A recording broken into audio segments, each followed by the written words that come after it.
Mag-ingat kayo pa uwi, ha? Siyempre Ikaw naman, din. ma'am. Aga na naman tayo bukas, ma'am. Ang ganda ng bag mo, mama. Ma'am Elsie! Ma'am Elsie! Sandali. Bakit po, sir? May sasabihin ako sa'yo. Natanggap mo ba yung email ko sa'yo kanina? Isa ka sa mabibigyan ng award bilang Bayaning Guro this year. Ho? Oo. Oo. Sa survey ng mga teachers, yung pangalan mo ang siyang lumutang.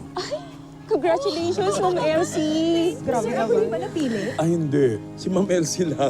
In fact, pumunta pa rito yung isa sa mga main sponsors ng Bayaning Guro Foundation. Talaga po? Oo. Ah,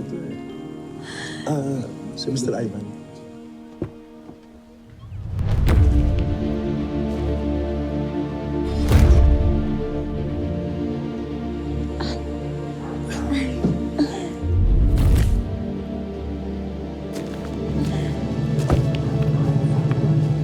Ma'am Elsie, si Mr. Ivan. Nice to meet you. nice to meet you din po, sir. Ano, okay po. Nagre-request nga ako dito kay Mr. Nunes. Pwede kitang panoorin sa isang mong klase one of these days.